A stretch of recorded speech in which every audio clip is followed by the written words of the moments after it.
తిరుపతి తిరుమల శ్రీ వెంకటేశ్వర స్వామి ఆలయాన్ని భక్తులు ఎంతో పవిత్రంగా భావిస్తారు.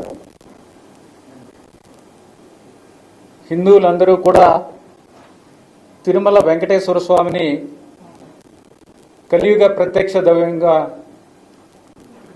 భావిస్తారు. ఎవరైనా సరే హిందువులు జీవితంలో ఒక్కసారైనా సరే స్వామివారి దర్శనం చేసుకోవాలని అనుకుంటారు. ఒకసారి దర్శనం చేసుకున్న తర్వాత మళ్ళీ మళ్ళీ దర్శనం చేసుకోవాలని అనిపిస్తుంది. ఇది అందరూ ఎక్స్పీరియన్స్ చేసినది. ఎందుకంటే ఈ క్షేత్రంలో శ్రీ వెంకటేశ్వర స్వామి వారికి అంత మహిమ ఉంది, అంత శక్తి ఉంది. కొత్త గవర్నమెంట్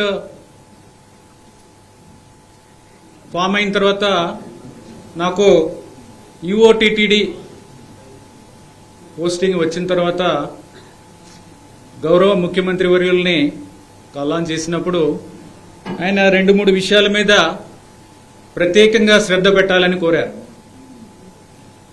ఆయన ముఖ్యంగా ఆయన కన్సర్న్ ఎక్స్ప్రెస్ చేసింది ఏంటంటే లడ్డూ క్వాలిటీ అనేది పడిపోయింది.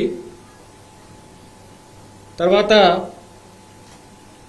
లడ్డూలో వాడే గీ క్వాలిటీ కూడా బాగాలేదు, చాలా రాంగ్ కంప్లైంట్స్ వస్తున్నాయి. ఇక్కడ యానిమల్ ఫ్యాట్స్ కూడా వాడుతున్నారు అనే కంప్లైంట్స్ కూడా ఉన్నాయి. వీటి మీద దృష్టి పెట్టి తిరుమల యొక్క పవిత్రత కాపాడాలి అని చెప్పడం జరిగింది. అలాగే వచ్చిన తర్వాత జాయిన్ అయిన తర్వాత అంటే 16వ తారీఖున నేను ఛార్జ్ తీసుకోవడం జరిగింది. ఇక్కడ అందరితోని మాట్లాడి ఫీడ్బ్యాక్ తీసుకుంటే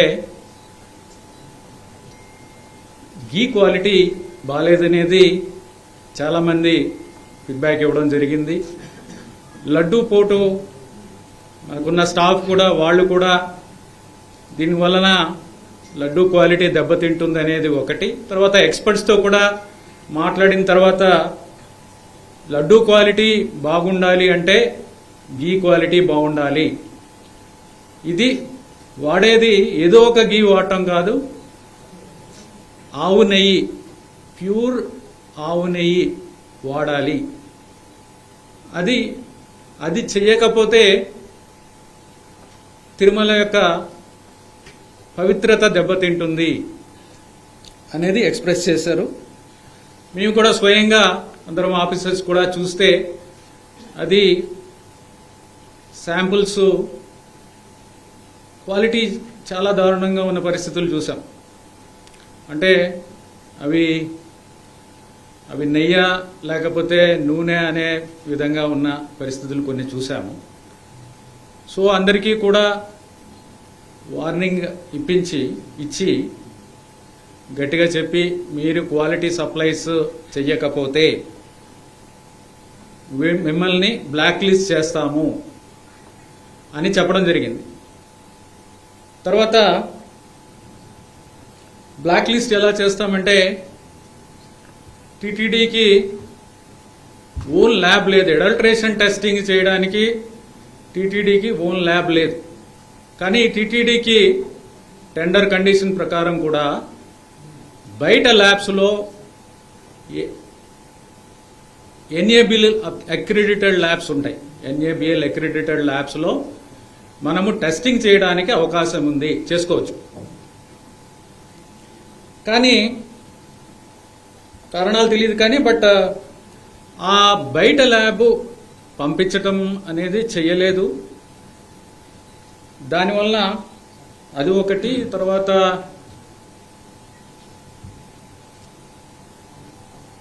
ఒక ల్యాబ్ అడల్ట్రేషన్ ల్యాబ్ సెటప్ చేసుకోవడానికి కూడా మరి అది కాలేదు. అడల్ట్రేషన్కి అడల్ట్రేషన్ టెస్టింగ్కి ల్యాబ్ ఎక్విప్మెంట్ 75 లక్షలు ఖర్చు అవుతుంది.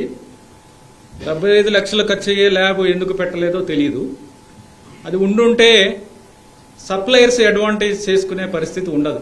ఇప్పుడు ఏమైందంటే ఎవరెవరు సప్లైస్ ఉన్నారు, ఎందుకు ఇది ఇంత క్వాలిటీ ప్రాబ్లమ్స్ అనేది చూస్తే ల్యాబ్ లేకపోవడం ఒకటి, బయటకి పంపించడం ఒకటి. I request all to cooperate, you are disturbing others.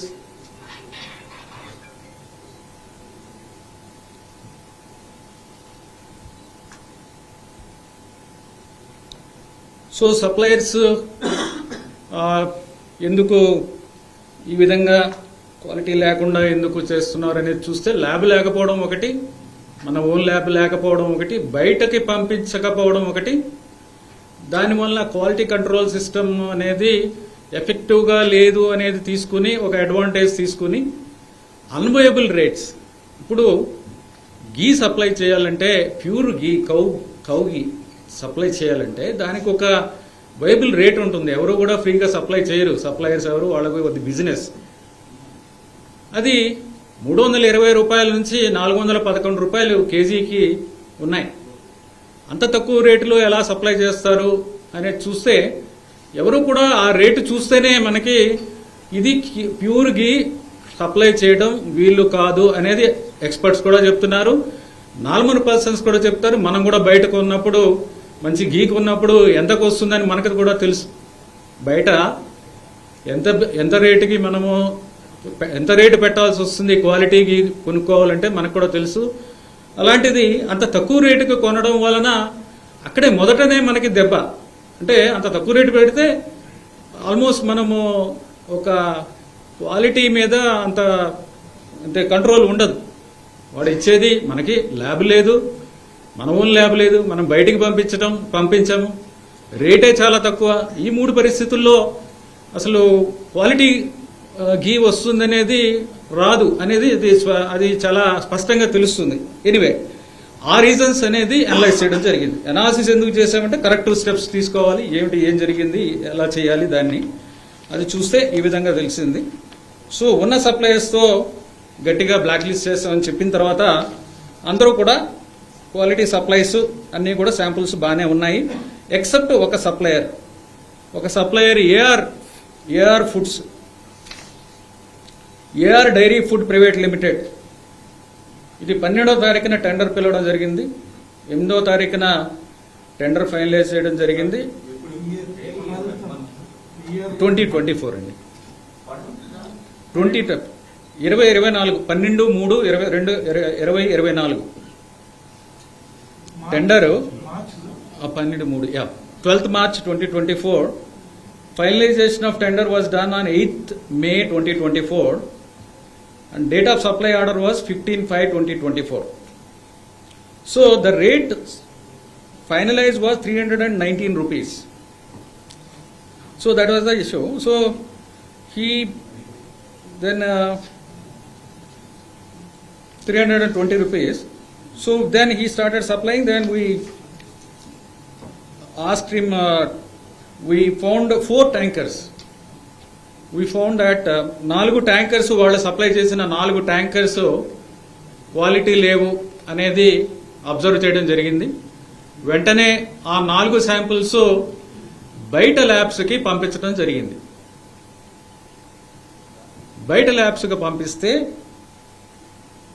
ఇవి ఫస్ట్ టైం బయట ఒక టీటీడీ సైడ్ నుంచి ఫస్ట్ టైము బయట ఒక ల్యాబొరేటరీకి అడల్ట్రేషన్ టెస్టింగ్కి చేయడము, ఇది పంపించడం అనేది చాలా ఎసెన్షియల్. ఎందుకంటే 320 రూపాయలకి అందరూ కూడా బయట నుంచి 320 రూపాయలకి మీకు కల్తీ ఉన్న నెయ్యి మాత్రమే వస్తుంది, స్వచ్ఛమైన నెయ్యి రాదు అని అందరూ చెప్తున్న సందర్భాల్లో బయటకు పంపించడం అనేది చాలా ఎసెన్షియల్. కాబట్టి ఆ గీని బయట NABL అక్రిడిటెడ్ NDDB ల్యాబ్ ఆనంద్లో ఉన్న CALF ల్యాబ్, కాఫ్ ల్యాబ్ అంటారు. ఇది చాలా రిప్యూటెడ్ ల్యాబ్.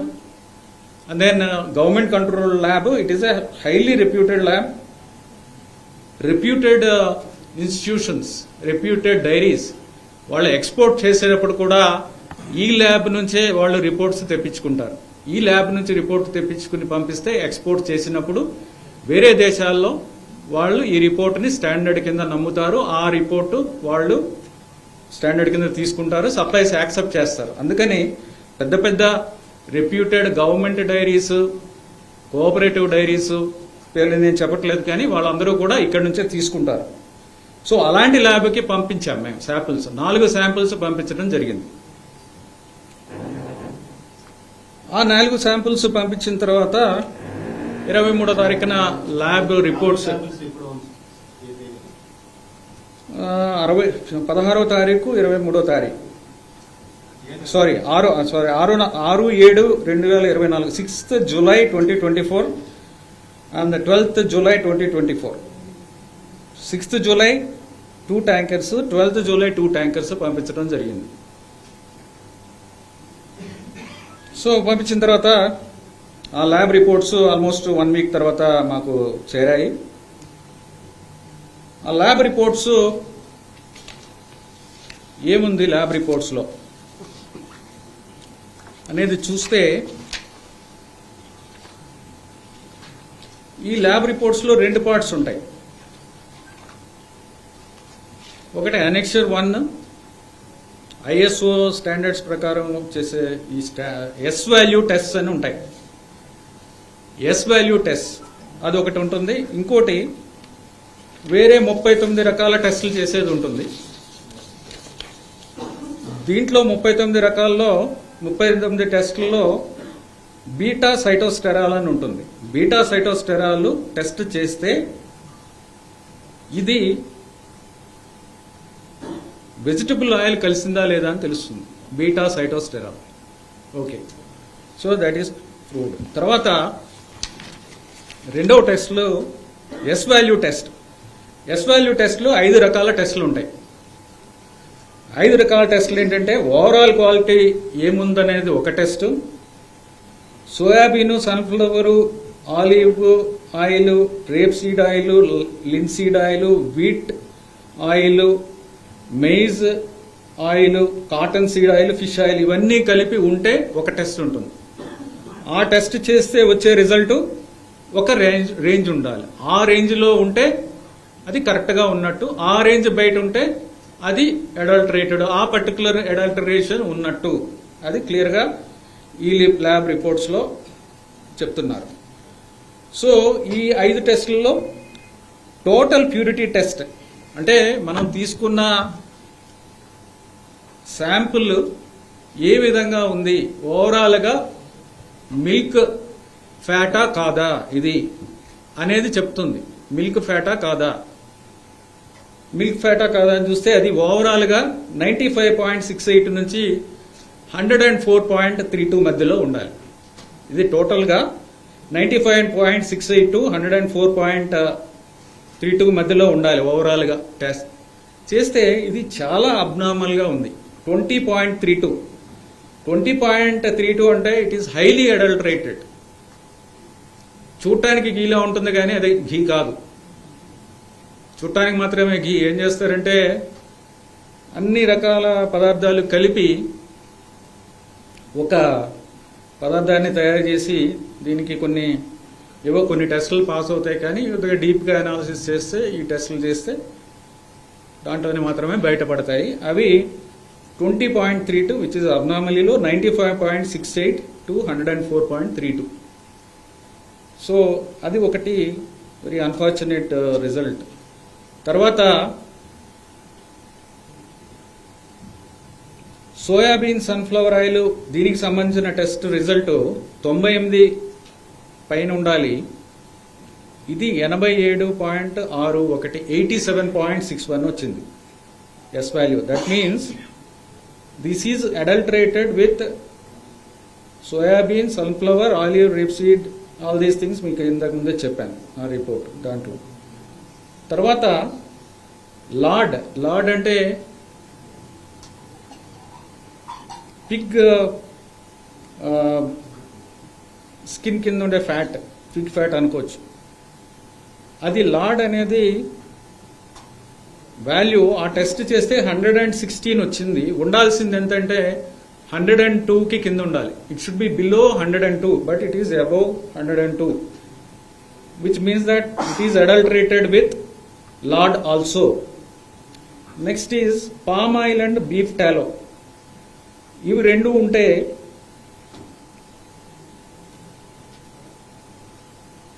$95కి పైన ఉండాలి value. The value should be about 95.9, but the value is 23.22, which is abnormally లో. తర్వాత coconut and palm colonel fat ఉంటే దాని వాల్యూ 100కి కింద ఉండాలి, బట్ ఈ వాల్యూ 106 ఉంది. ఓవరాల్గా 20 ఉండడం అనేది చాలా అబ్నార్మలీ లో.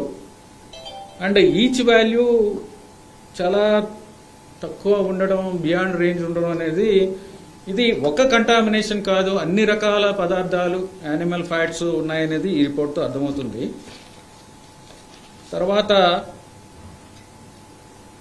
ఇది ఒక రిపోర్ట్ కాదు, 4 రిపోర్ట్లో కూడా ఆల్మోస్ట్ సిమిలర్ ఇవి వచ్చాయి. All the reports give similar results, all the 4 samples. So where immediately stop the supplies. ఇమీడియట్గా వెంటనే సప్లైస్ అన్ని ఆఫ్ చేయడం. తర్వాత వాళ్ళు బ్లాక్ లిస్టింగ్ ప్రొసీజర్ ఇనిషియేట్ చేయడం జరిగింది. తర్వాత పెనాల్టీస్కి ప్రొసీజర్ ఇనిషియేట్ చేయడం జరుగుతుంది. అది లీగల్ ప్రాసెస్ అనేది ఇప్పుడు జరుగుతుంది. తర్వాత ఫ్యూచర్లో ఇలాంటివి జరగకుండా ఉండాలంటే ఏమి చర్యలు తీసుకోవాలి అనే దాని మీద ఒక ఎక్స్పర్ట్ కమిటీని కూడా వేయడం జరిగింది. ఆ ఎక్స్పర్ట్ కమిటీ కూడా రిపోర్ట్ ఇవ్వడం జరిగింది. మీన్వైల్ ఎక్స్పర్ట్ కమిటీ సలహాతోనే ఒక టెండర్ పిలిచి ఆ టెండర్ ద్వారా కూడా quality suppliers with good rate, reasonable rate వచ్చేలాగా ఒక సప్లయర్స్ని కూడా ఐడెంటిఫై చేయడం జరిగింది. ఆ సప్లై చేసే మెటీరియల్ ల్యాబ్లో టెస్ట్ చేసి బయట ఈ టెస్ట్ లేదు ఏవైతే టెస్ట్లు ఏఆర్ ఫుడ్స్ అనే వాళ్ళకి చేశామో అవే టెస్ట్ వీళ్ళకి కూడా చేశాము. ఈ టెస్ట్లు పాస్ అయ్యాయి. తర్వాత ఇంటర్నల్గా సెన్సరీ ల్యాబ్ అనేది ఒకటి సెటప్ చేయాలి. సెన్సరీ ల్యాబ్కి ఇది ఎలా ఉంటే టీ టెస్టింగ్కి, టీ అనేది రేట్ చేయడానికి డిఫరెంట్ టెస్టర్స్ ఉంటారు. అంటే వాళ్ళు టీ క్వాలిటీ ఎలా ఉంది టేస్ట్ చేసి వాళ్ళు స్మెల్, అంటే అరోమా, టేస్ట్ చూసి చెప్తారు. అలాగే ఈ గీత్ కూడా CFTRI మైసూర్ వాళ్ళు ఒక స్టాండర్డైజ్డ్ ప్రొసీజర్ చేశారు. దాని ప్రకారం వాళ్ళకి మా ఆఫీసర్స్కి కొంతమందికి ట్రైనింగ్ ఇచ్చి ఈ ల్యాబ్లో రేటింగ్ ఇచ్చేలాగా వాళ్ళకి ట్రైనింగ్ ఇవ్వడం జరిగింది. ఆ ల్యాబ్ కూడా సెటప్ చేయడం జరిగింది. తర్వాత NDDB వాళ్ళు కూడా మన ఇబ్బంది గ్రహించి మీరు కొనాల్సిన అవసరం లేదు, స్వామివారికి మేమే డొనేట్ చేస్తామని వారు 75 లక్షల ఎక్విప్మెంట్ ఏదైతే అడల్ట్రేషన్ టెస్టింగ్కి మనం బయటకు పంపించి టెస్ట్ చేస్తున్నామో అది కూడా ఇక్కడ ఎస్టాబ్లిష్ చేస్తామని వాళ్ళు ముందుకు రావడం జరిగింది. వాళ్ళు కూడా అది సప్లై చేయడానికి ఆల్రెడీ ఆర్డర్ పెట్టడం, బయట నుంచి రావాలి, ఇంపోర్ట్ చేసుకోవాలి. ఆ ఎక్విప్మెంట్ కూడా తీసుకురావడం జరిగింది. సో ఇప్పుడు ఈ ఎక్స్పర్ట్ కమిటీ రిపోర్ట్ ఫైనలైజ్ అయిన తర్వాత దాన్ని యాక్సెప్ట్ చేసి దాని ప్రకారం టెండర్ కూడా కాల్ఫర్ చేయడం జరిగింది ఫైనల్గా. సో అది ప్రాసెస్లో ఉంది. సో ఓవరాల్గా ఈ ఇష్యూ మీద క్లారిఫై చేయాల్సిన అవసరం కనిపించి ఈ విధంగా మీతో షేర్ చేసాము. తర్వాత ఇక్కడ